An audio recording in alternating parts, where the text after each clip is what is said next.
What up, folks? What it do? Welcome to another episode of the Best Advice Ever podcast. I'm your host, Mike Goodwin, the bow-tied comedian. And I just want to thank you and welcome you to another episode of the podcast. We have been rocking and rolling right along, and I am so excited that you have chosen to be a part of my community. This podcast will give you insights on some of the best advice ever as it relates to life, and then you also get your laugh on.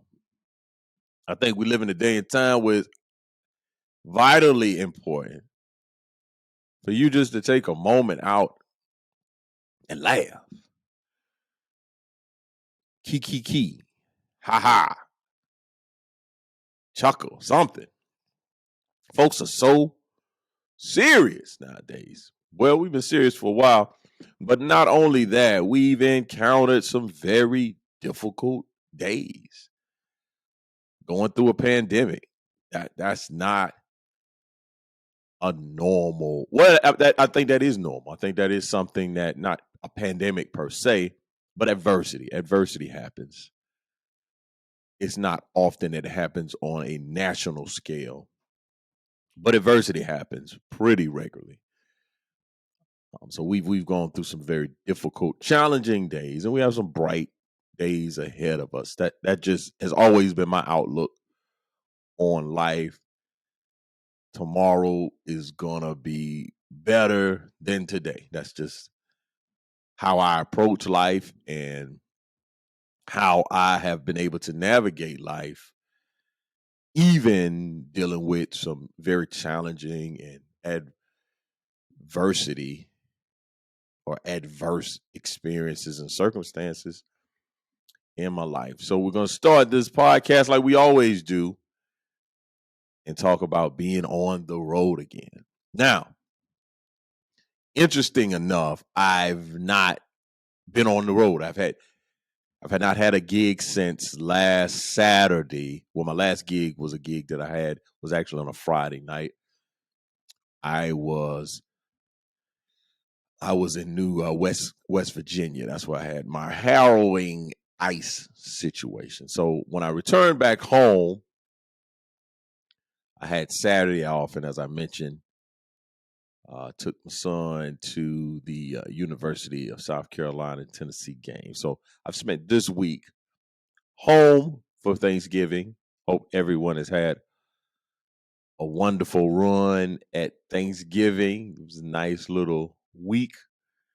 So I've taken about, it seemed to be 2 weeks, but it wasn't really 2 weeks because I worked. It's about 2 weeks. So, but I'm back out. I'm back out this Saturday. So, nope. Yeah, this upcoming Saturday. So you've listened to this Wednesday. Saturday, I will be on the road again. But I took this past week off and the following week. So I'm not on the road. I'm home, enjoying my family, friends, and food.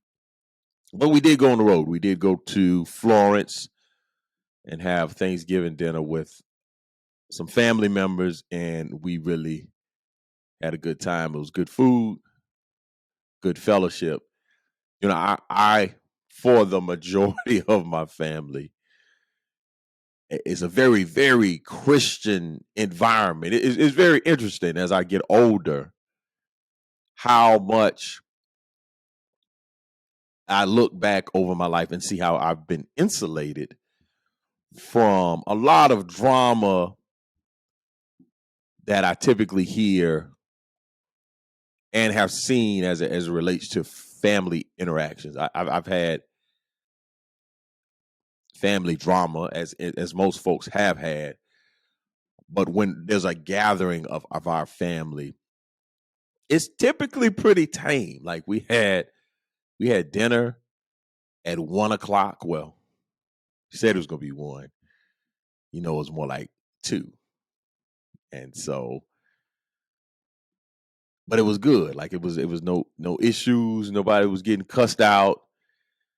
It's no drama on the big scale. Like the drama in my family is very underneath the layers. Like you have to go looking for the drama. If you just kind of bebopping around, everything's good. And the same is true on my wife's side of the family as it relates to the folks that we spend time around.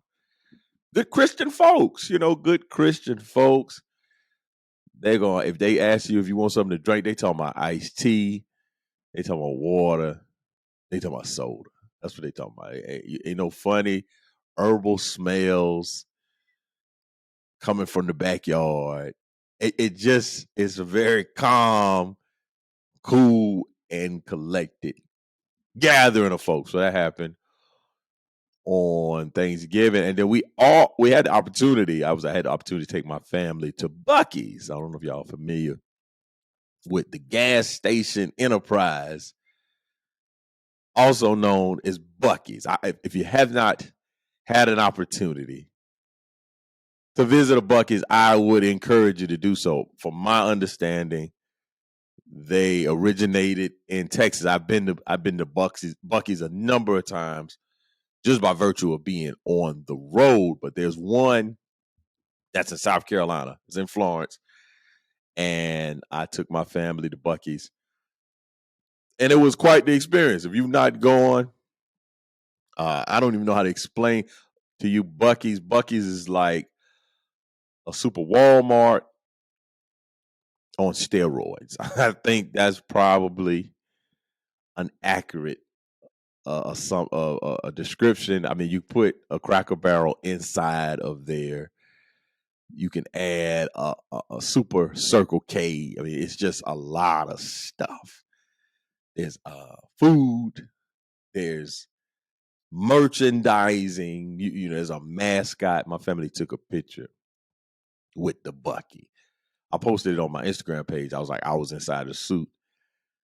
I wasn't in the suit, people. That wasn't. Only suits that Mike Good would wear have 2 or 3 buttons on the front. I'm not gonna be in nobody's costume. I don't think I've ever been in a mascot costume. And I've done some things. I definitely didn't do it in college. I didn't do it in graduate school. You would think I would be kind of a mascot-y kind of guy, but I'm not for breathing in the hot air of others. That's what you're doing in those mascot suits, costumes. But with the Buc-ee's and had the full Buc-ee's experience. I came away with some I forgot the name of the Buc-ee's. One of they like what's the cereal? There's a cereal that there's a bag full of the I gotta say it on the next podcast, but it's like a beaver nuts. Maybe that sounds. It's a lot of conversation around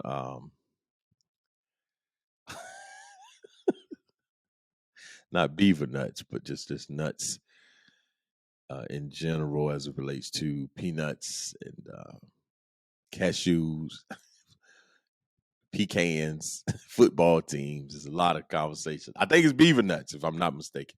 I will get the accurate name of this delightful treat.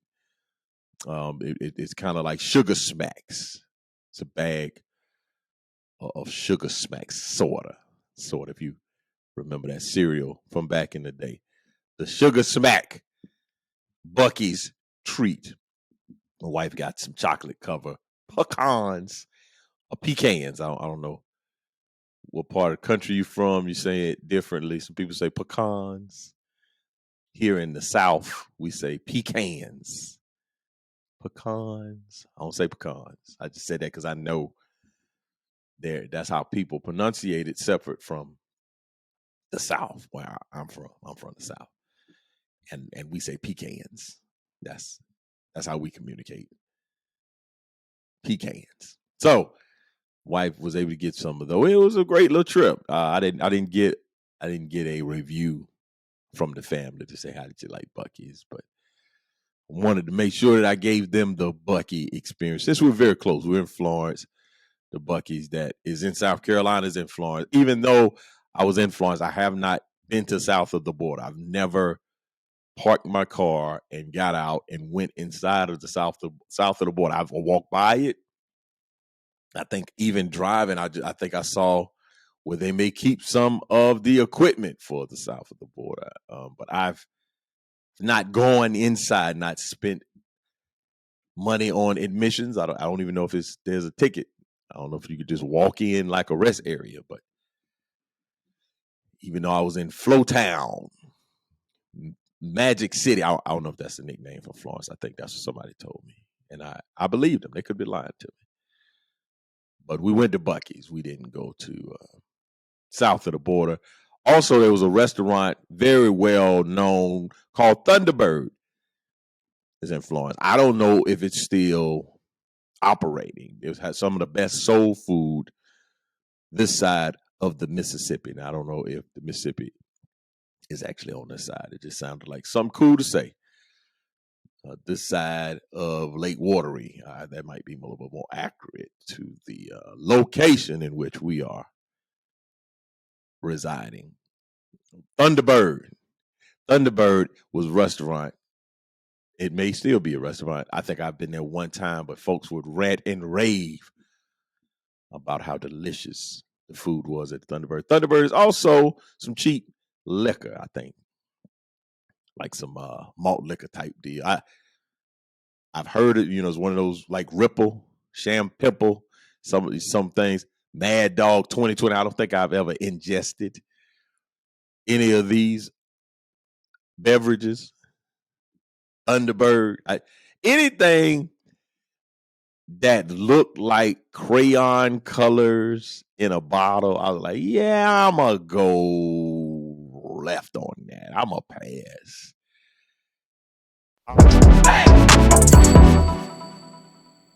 The moment you've been waiting for, the best advice ever. This is advice. I've been thinking about this for quite a bit.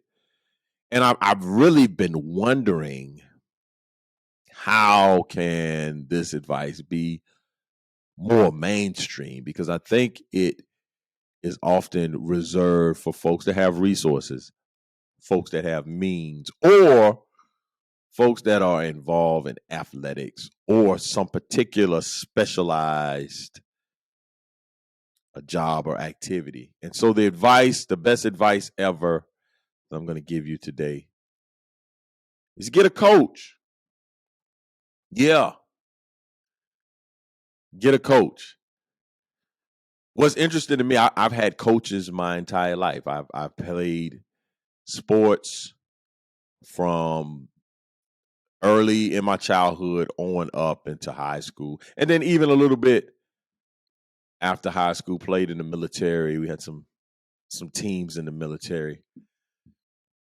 So I've always had coaches, and I've always had a great level of respect and admiration for coaches. And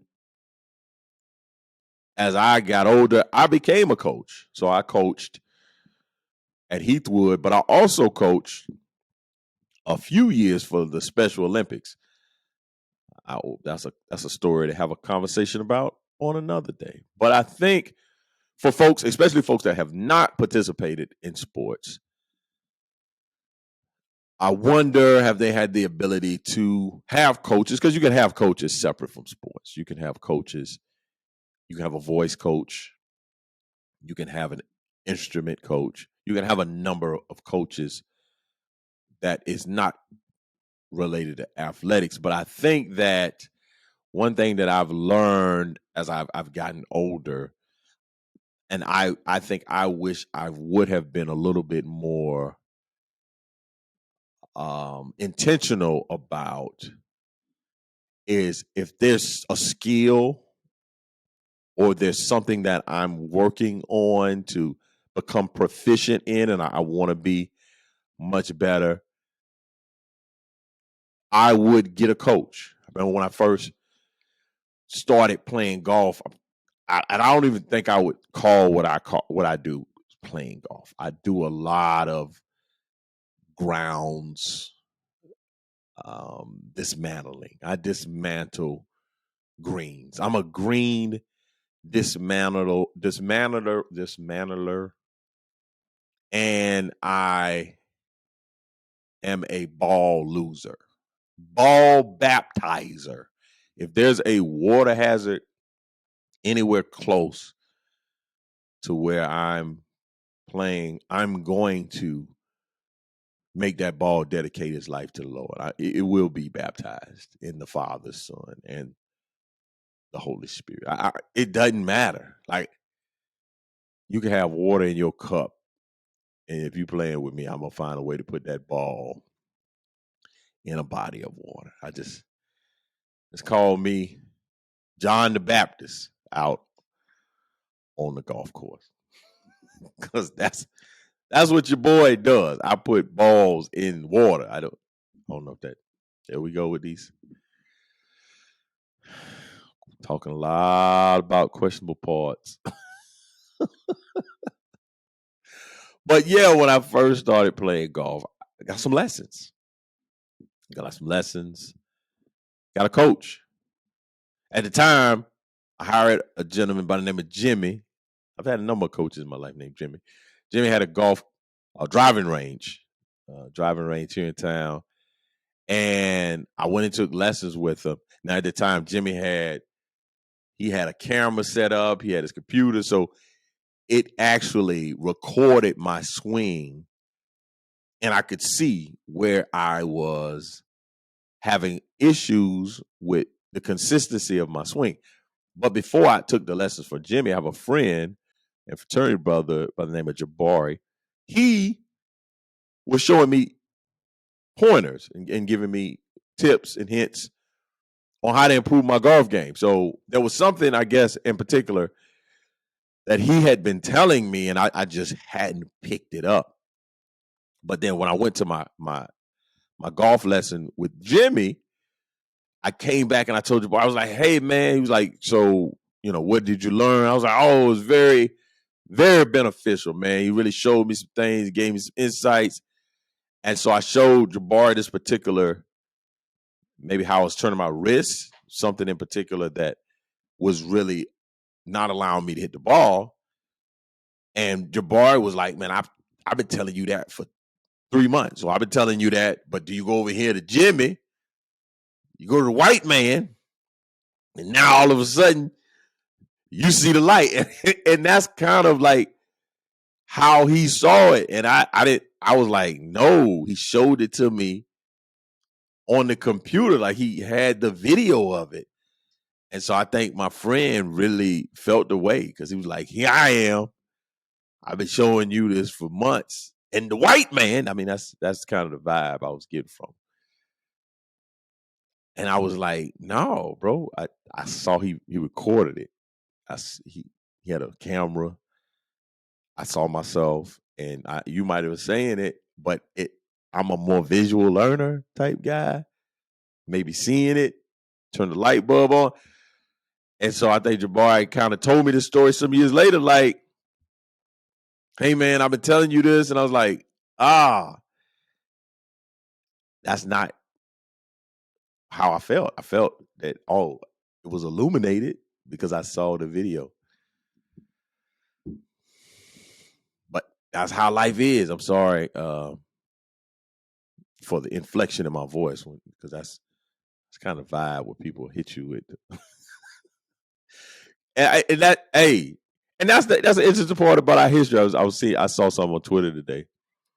There's a part of our history that even in the day, it would be deemed inappropriate to say these things, but like, there was a real part of our history. If you look at like segregation and look at civil rights, folks were legitimately, it's like, man, the white folks' water fountain, the water's colder than the colored folks, but it wasn't. It was the same water fountain. In many cases, it was the same water. That was just a separate. So, there's some ribbon, there's some jokes that we have where folks will be like, hey, man, white folks got, the ice is cold. Y'all got cold ice. Like, that's just, it's gotta be. It's gotta be. It's gotta be colder, man. The water gotta have like ginger ale in the water fountain. That's how, I remember talking to some folks that were growing up in that time. It's like, man, that water has to be some of the best water, and they drank the water. It was like, no, man, water was terrible water. It's the same terrible water we were drinking. That's the wildness of segregation. So, that being said, I had a coach. I had someone to teach me what I did not know. And I think oftentimes we try to bootstrap it and not even try to bootstrap it. That's just where we are. That's what we have. We don't have the resources. We don't have the luxury of hiring someone to assist us in our weight loss journey or to assist us in styling our clothes. You just basically, you got to hook and crook. You got to jump on YouTube. You got to pick people's brains. Hey, y'all stop asking people to pick their brains. Just take them to lunch. That's a pro tip right here. This is a piece of advice to go along with the best advice ever. If there's someone that you really want to connect with and you think they have some information that would be valuable to you, you don't necessarily have to go and sit down with these people. Don't ask to meet with them out the gate. The first thing I would advise, because folks are busy, and I know one thing for me, if I met a young comic, I wouldn't want to sit down and add another meeting. Now, if we had a show and at the end of the show we're talking at the table, that's a great. But for him to say, hey, can I get on your calendar for tomorrow? You're like, nah, probably not. But what they will be very open to was, can I get your email address? I have a few questions I want to ask you. Don't ask to pick people's brains. Don't invite them out for coffee.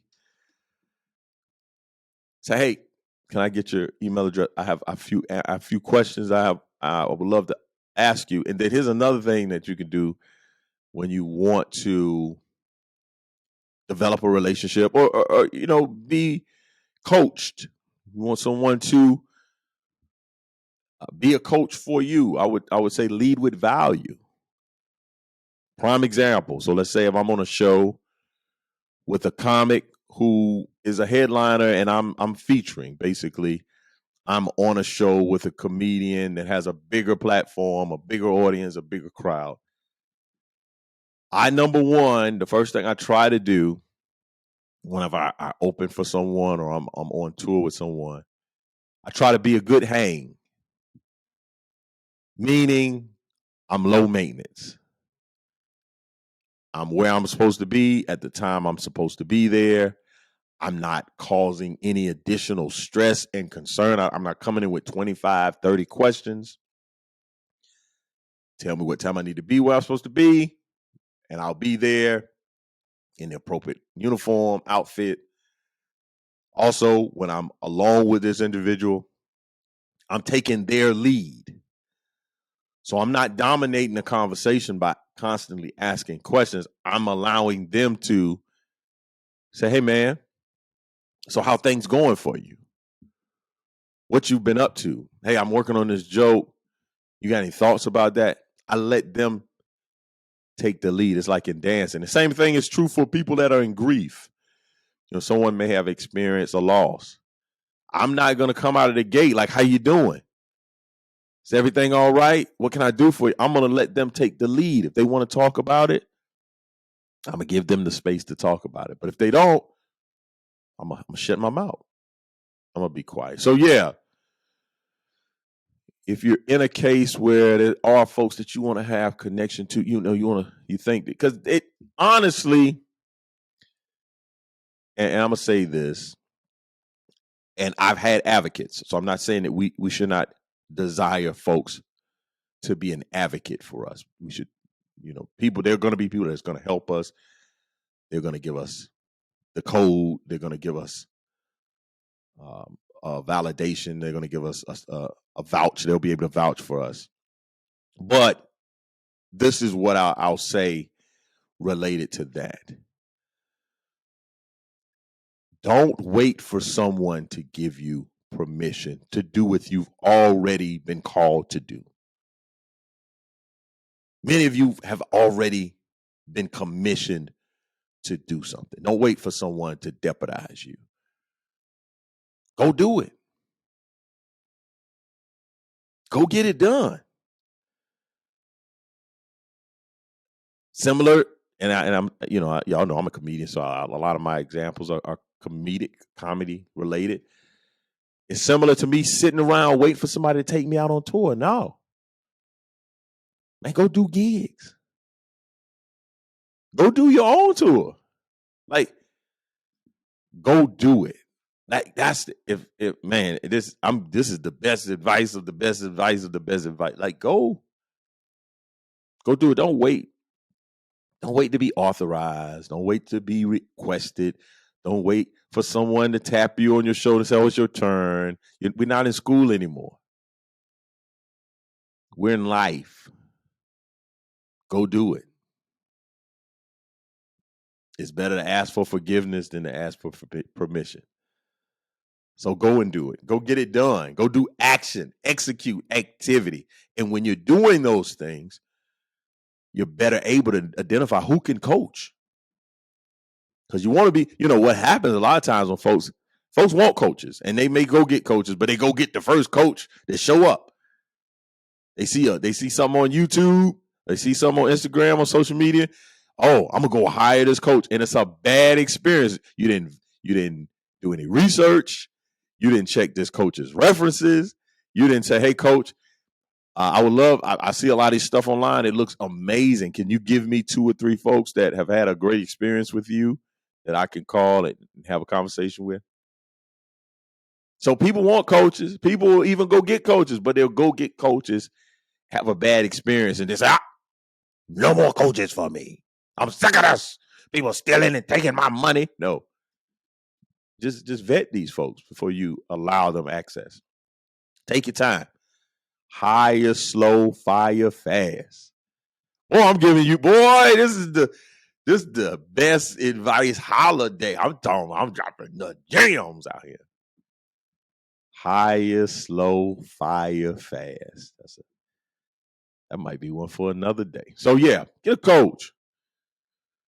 Get yourself a coach. And whatever that, I have a coach, I have business coaches, I have fitness coach, I have a pastor who is a coach. I was even thinking about this for my son.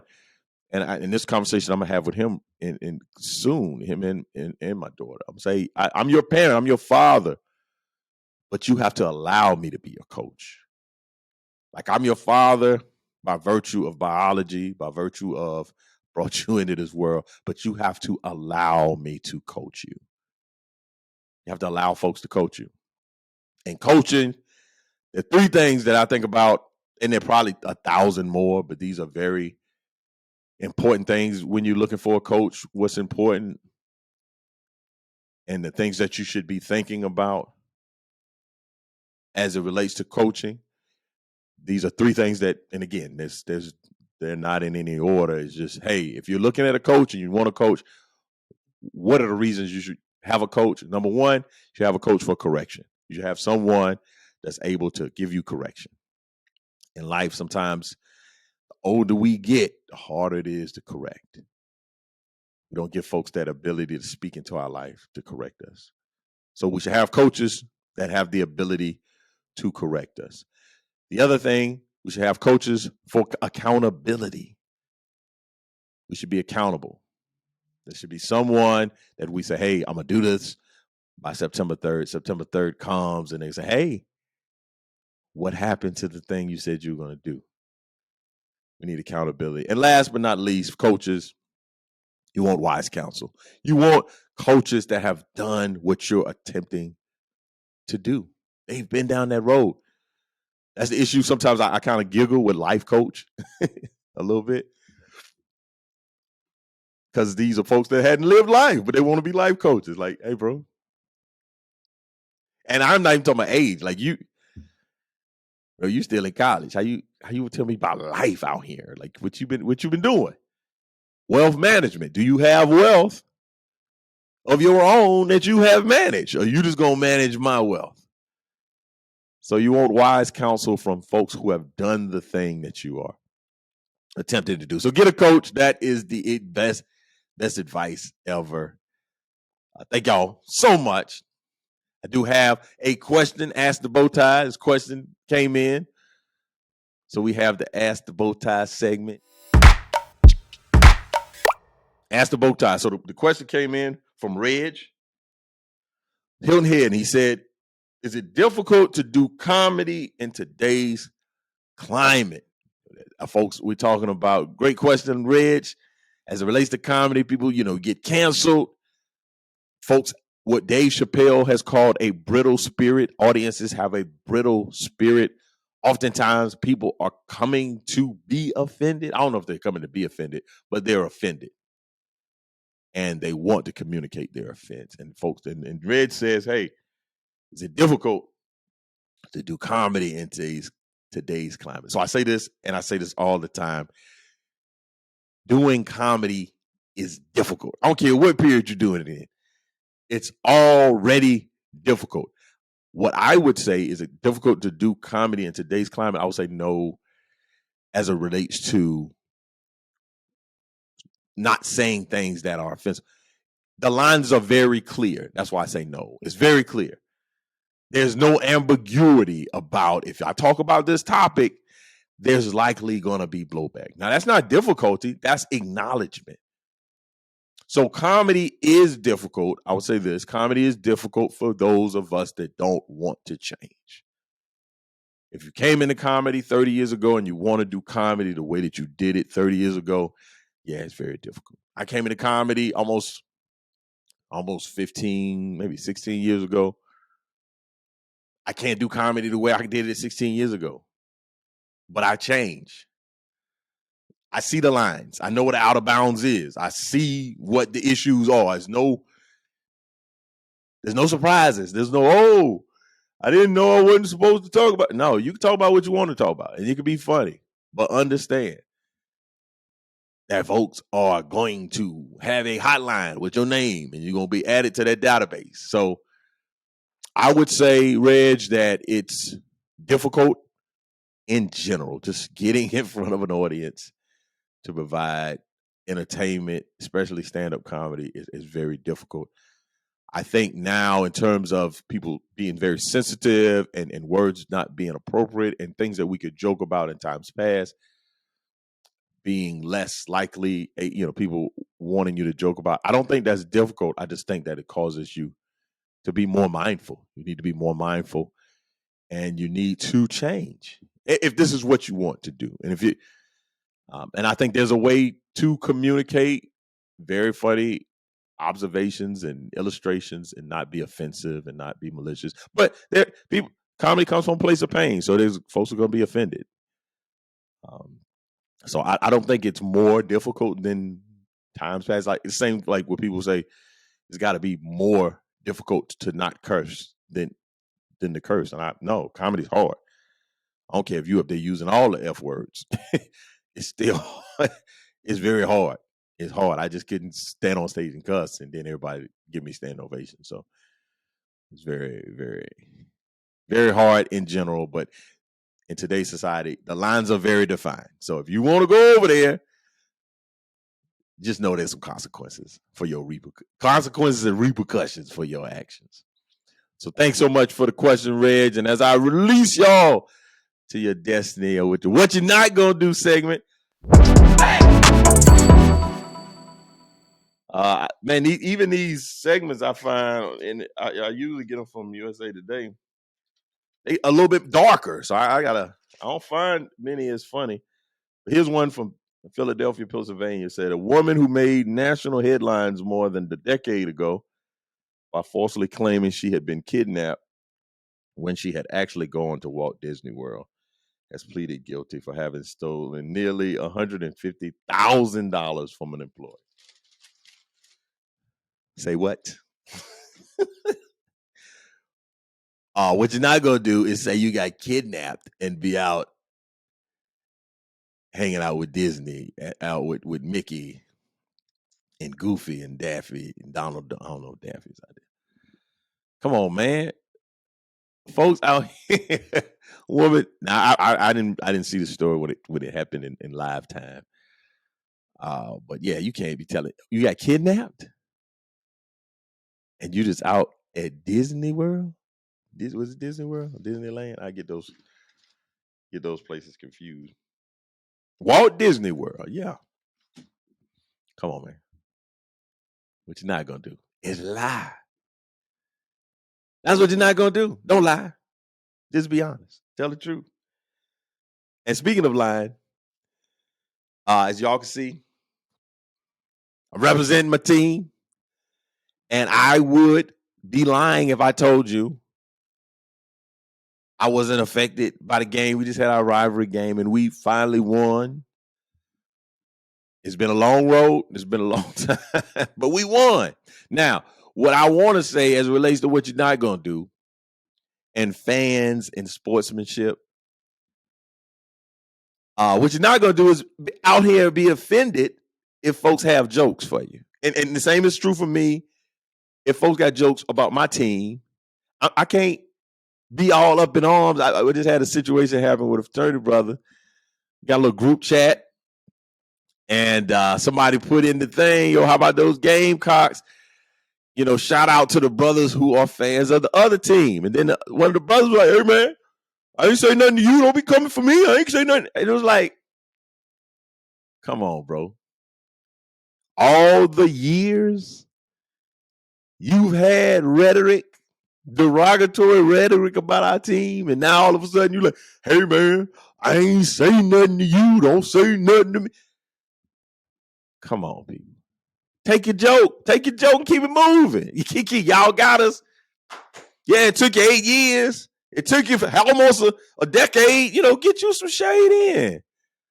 But bro, man, back to the joke or the question of the day. Like, folks, man, what you're not gonna do is not be able to take a joke. Just breathe.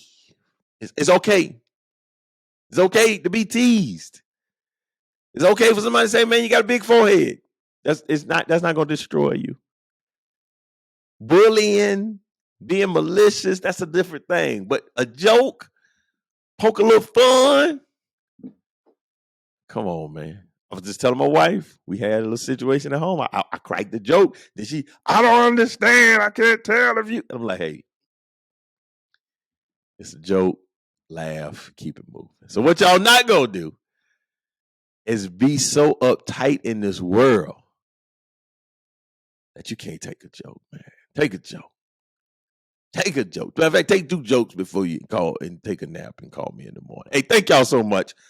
Tuning in to another episode of the Best Advice Ever podcast. Man, I've been your host, comedian Mike Goodwin. If you have a question that you want to send in, please email us at info@comedianmikegoodwin.com. Check me out on all the social media platforms.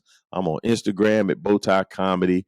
Same is true with Twitter. I have a mailbox over there. I go by and do the grass. I don't really live over there. Facebook, I'm at comedian Mike Goodwin. There's some activity going on TikTok. I don't. I have my representative over there on TikTok. But you can get to me at comedian, not even comedian, MikeGoodwin.com. If you want to know what I got going on, my tour dates. We're actually going to be having an announcement about some dates in Ohio. I got some Ohio dates for my folks coming up. So we'll be announcing those soon. Come out and enjoy a night of comedy. But thank y'all so much. Y'all been wonderful. My name's Mike Goodwin. Peace.